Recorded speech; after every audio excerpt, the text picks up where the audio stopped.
오, 이런. 원숭이가 뱀을 잡으려 한 건지 뱀이 원숭이를 사냥하는 건지 모르겠지만 원숭이는 뱀에게 머리를 물리고 맙니다. 어떻게 된 걸까?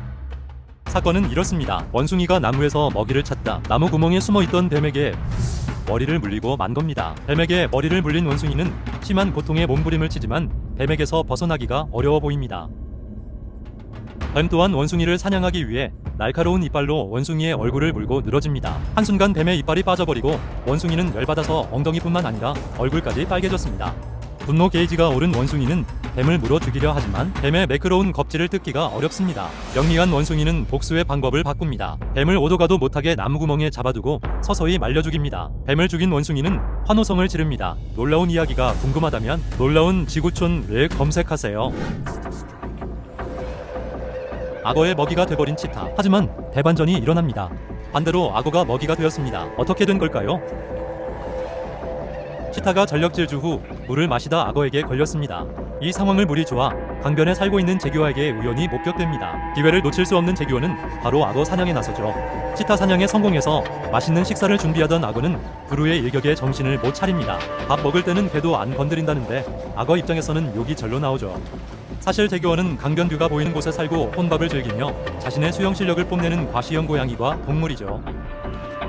강한 턱과 최대 180cm의 잘 빠진 몸매와 최고 150kg까지 나가는 육중한 체중을 가지고 있습니다.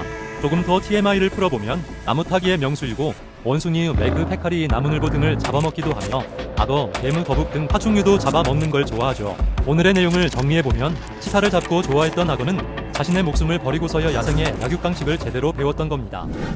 뱀과 개구리가 쫓고 도망가는 웃긴 상황이 벌어지고 있습니다. 탁 트인 길에 오동통한 개구리를 발견한 뱀이 신나서 쫓아갑니다. 하지만 개구리는 잡힐 생각이 없죠. 뱀을 약 올리듯이 쫓아오면 도망가고 쫓아오면 도망가길 반복합니다. 약이 바싹 오른 뱀은 기회를 노려 한 방 무는데 이런 통하지 않죠. 뱀 사전에 포기는 없습니다. 한 방, 두 방, 세 방, 네 방, 다섯 방 통하지 않네요. 하지만 여섯 번째 공격이 통합니다. 한 번 문 뱀은 개구리를 놓칠 생각이 없습니다. 포기하지 않은 뱀의 승리입니다. 포기를 생각한 분이 있다면 한 번 더 도전해보세요. 하필 악어 우리에 떨어진 새. 그런데 더 황당한 사실은 악어 때 우리의 원숭이도 떨어져 탈출을 시도하고 있다는 겁니다. 원숭이는 악어 우리에서 살아날 수 있을까요? 어떻게 악어떼가 있는 우리에 떨어졌는지 모르지만 원숭이가 살기 위해 높은 벽을 향해 접근하고 있습니다. 하지만 잡을 곳 없는 악어 우리의 벽은 높기만 하죠. 갈라진 벽 틈을 잡기만 하면 되는데 쉽지 않습니다. 점점 악어떼들이 원숭이를 향해 다가오고 있습니다. 마지막 힘으로 점프한 순간 대단합니다. 금이 간 벽 틈에 손가락을 넣어 매달리기에 성공하는군요. 클라이밍 경기에 출전했다면 금메달이 확실합니다. 하지만 이 영상에는 비밀이 있습니다. 동물원 우리의 장소가 다른 악어떼 장면과 원숭이 점프 장면을 모아서 CG로 합성한 영상입니다. 참 그럴싸하게 만들었네요. 놀라운 지구촌 이야기가 궁금하다면 놀라운 지구촌을 검색하세요. 해변가에 무슨 일이 있는 걸까요? 바다에 가면 꼭 주변을 살펴보세요. 사슴 한 마리가 들개무리에게 먹히기 일보 직전에 위급한 상황에 처했습니다. 그런데 들개무리들이 슬금슬금 피하는군요. 늪에서 악어도 상대가 안 되는 하마의 등장입니다. 하마 덕분에 사슴은 간신히 목숨을 건질 수 있었네요. 하지만 사슴은 위험에서 벗어난 게 아닙니다. 하마가 지능 목욕을 즐기는 사이 사슴을 잡아가기 위해 들개들이 집요하게 접근합니다. 지늘개는 들어갈 수 없고 어떻게든 사슴 주둥이를 물려고 애쓰는 들개. 정말 먹이를 향한 집념이 느껴집니다. 다시 한번 하마가 사슴을 위해 들개를 쫓아주는 줄 알았습니다. 예상을 깨는 하마의 행동. 갑자기 뭐가 마음에 안 들었는지 하마가 사슴을 물어서 망신창이를 만듭니다. 들개도 어리둥절합니다. 그리고 이런 좋은 기회를 놓칠 들개들이 아니죠. 저항할 힘도 없는 사슴은 들개들이 오는 걸 쳐다볼 수밖에요. 들개들은 하마가 다시 공격하기 전에 사슴을 늪 밖으로 물고 올라갑니다. 이럴 거면 처음부터 도와주지나 말지. 하마 변덕쟁이. 먹이를 찾아 어슬렁거리던 들개가 표범에게 딱 걸렸습니다. 표범의 상대가 될까 싶지만 인생 모르는 겁니다. 나무에 올라가 있는 표범에게 어떤 일이 있었던 걸까요? 유유히 산책을 하던 표범이 무언가를 발견하고 완벽한 은폐연패를 합니다. 들개가 불길한 앞이를 예상 못하고 마침 그 앞을 지나가죠. 들개가 이상함에 고개를 돌린 순간 표범이는 깜짝할 새에 들개를 덮칩니다.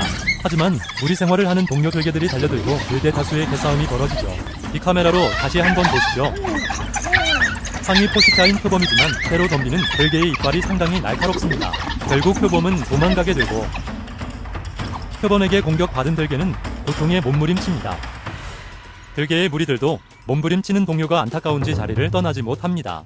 그럼 표범은 어떻게 됐을까요? 복수를 다짐하는 들개떼에 쫓겨 나무에서 오도 가도 못하는 어처구니 없는 상황에 놓였습니다. 참 인생이란 알 수 없습니다. 백호원숭이를 잡기 위해 뛰어든 표범도 다구리에 장사 없네요. 표범이 다구리 당할 수밖에 없는 이유가 있습니다. 사건의 발단은 신나게 이동하고 있던 개코원숭이 무리를 길목에서 기다리던 표범이 사냥을 하면서 시작됩니다. 표범은 사냥에 성공했지만 개코원숭이들도 위리가 있어서 동료를 구하고 싶어 하죠. 하지만 소리만 지를 뿐 표범의 상대가 되지 못합니다. 결국 개코원숭이 한 마리를 물고 유유히 자리를 뜨죠. 여기서 개코원숭이가 반격을 준비합니다. 약이 바싹 오른 개코원숭이들이 표범을 유인하기 위해 길에서 어슬렁거리죠. 먹이를 찾던 표범이 이 기회를 놓칠 리 없습니다. 표범이 나타나자 경계경보가 발령되고 우리의 대장이 표범을 1차 저지합니다. 그리고 힘센 수컷들이 동시에 공격을 가하죠. 30에서 50마리가 무리를 이루는 개코원숭이는 날카로운 이빨과 더러운 성질로 유명합니다. 집단행동과 학습을 통해 더 강해지고 맹수들도 홀로 덤비면 낭패를 당하죠. 표범도 골라 먹을 생각을 하다 개코원숭이 반격에 혼쭐이 납니다. 여유롭게 산책을 즐기던 곰은 허걱 태어나서 처음으로 거울을 보고 충격에 빠집니다. 모든 동물이 그렇듯 곰도 천적을 만나면 자신의 몸을 벌려 최대한 큰 덩치를 과시합니다. 승부욕이 대단하죠. 맹수의 왕 호랑이와 싸우게 돼도 오로지 직진합니다. 곰은 주로 앞발로 공격하고 강한 송곳니로 물어뜯기도 하는데 그 위력이 교통사고와 같다고 합니다. 곰한테 제대로 맞아서 호랑이 안면이 함몰된 경우도 있다고 하네요. 불같은 성격을 가진 곰도 태어나서 거울을 본 적이 한 번도 없었습니다. 그래서 한번 설치해봤는데요. 거울에 비친 자신의 모습에 적인 줄 알고 몸을 일으켜 세웁니다. 뒤로 돌아갔는데 적이 없자 다시 돌아와 적을 확인하죠. 신기합니다. 앞에는 있는데 뒤로 가면 없어집니다. 죄 없는 거울만 혼이 납니다. 들개 무리가 신나게 달려갑니다. 그동안 굶주린 배를 채우기 좋은 사냥감이 나타났기 때문입니다. 오늘의 사냥감은 한 마리만 있어도 들개무리 회식을 할 수 있는 버팔로죠. 힘이 좋은 버팔로지만 끈질기게 물고 늘어지는 들개 무리에 도망가기는 어렵습니다. 몸집이 작고 힘이 약한 들개는 버팔로의 약한 부위를 집중 공격합니다. 이제 식사를 즐기려는 그때 반기지 않는 손님이 등장하죠. 들개는 도망치기 바쁩니다. 불청객은 바로 맹수의 왕 사자입니다. 사자가 등장했지만 힘들여 잡은 버팔로를 쉽게 포기하지 못하고 사자 주변을 빙빙 돕니다. 들개를 쫓은 사자는 버팔로의 숨통을 끊으려 틈을 노리죠. 버팔로 등에 올라탄 것도 잠시 목을 들자 순식간에 목덜미를 물어버립니다. 들개들과는 사냥의 방법부터 다르죠. 최후의 몸부림을 쳐보지만 사자를 뿌리칠 수는 없습니다. 그럼 들개는 뭐하고 있을까요? 신나게 달려왔다 죽 서서 사자준 꼴이 됐습니다. 유유히 바다에 떠있던 새가 상어의 공격을 받습니다. 다행히 살았군요. 하지만 상어의 공격을 피할 수 있을까요? 이유는 모르겠지만 상어가 노는 곳에 새 한 마리가 내려앉습니다.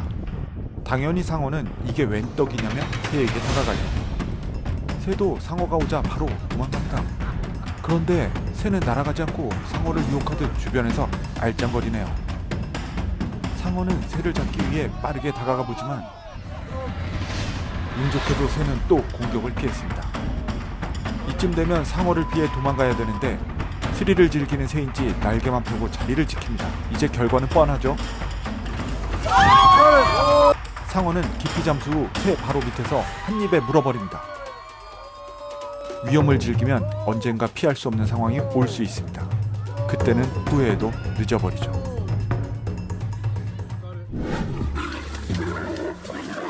표범이 기다렸다가 백수의 왕 사자와 목숨 건 싸움을 벌입니다. 어떻게 된 일일까요? 사건은 이렇습니다. 표범이 긴장한 표정으로 어딘가를 주시하고 있습니다. 바위 너머로 보이는 황색의 몸통은 바로 상위 포식자인 사자입니다.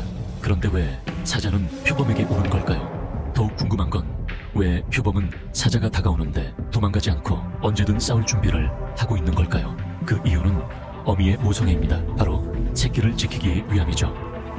아직 어미 표범의 보호가 필요한 새끼들이 풀숲에 숨어 있습니다. 새끼를 지키려는 표범과 사냥하려는 사자의 처절한 대결이 벌어집니다. 제급에서부터 밀리는 표범이지만 새끼를 지켜야만 합니다. 사자의 주의 끌기에 성공한 표범은 다른 곳으로 사자를 유인하죠. 새끼는 무사합니다. 멧돼지와 치타의 싸움이 벌어졌습니다. 그런데 치타가 멧돼지 공격에 하늘로 떠오릅니다. 여기에는 기구한 사연이 있습니다. 멧돼지가 자신의 영역에서 새끼들과 이동 중이었죠. 반대편에는 멧돼지 가족을 호기심으로 보고 있는 어린 치타가 있었습니다. 새끼를 보호하는 멧돼지가 어린 치타를 발견하고 공격에 나섭니다. 멧돼지의 강한 이빨 공격에 어린 치타는 죽고 맙니다. 이를 목격한 어미 치타는 새끼 멧돼지를 발견하죠. 이에는 이, 눈에는 눈, 바로 공격에 들어갑니다. 새끼 멧돼지가 도망가지만 분노에 가득 찬 어미 치타를 따돌릴 수 없죠. 새끼 멧돼지가 죽기 일보 직전 치타에게 물린 새끼를 뒤늦게 발견한 어미 멧돼지가 구하기 위해 달려갑니다. 멧돼지가 치타를 상대로 새끼를 구할 수 있을까 싶지만 죽기 살기로 덤비는 멧돼지는 강력한 힘을 냅니다. 새끼 멧돼지는 무사히 구출됐지만 어미 치타는 복수도 실패하고 큰 상처를 얻었습니다. 야생은 잔인하군요. 영양이 사자 2마리에게 공격당하고 있습니다. 하지만 사자의 공격을 이겨냅니다. 영양은 살아남을 수 있을까요? 사자가 어슬렁 다가갑니다. 목표물은 영양 중 가장 크다는 로안 영양입니다. 덩치가 사자와 비슷하지만 2마리의 맹수에게 상대가 안 되죠. 그래도 다행인 건 목이 아닌 뒷다리를 물린 겁니다. 자신의 큰 뿔을 이용해 사자를 쫓아내는데 성공합니다. 사자도 근육질 몸을 가진 로안 영양의 사냥은 쉽지 않은가 봅니다. 하지만 영양의 몸 상태가 이상하군요. 사자에게 공격당한 뒷다리에 문제가 있나 봅니다. 네 발로 일어나려고 해도 일어설 수 없습니다. 기어서라도 사자에게서 벗어나야 살 수 있습니다. 이런 영양을 쉽게 포기할 사자가 아니죠. 약한 모습을 보이지 바로 공격합니다. 야생의 약육강식은 처절함 그 자체입니다.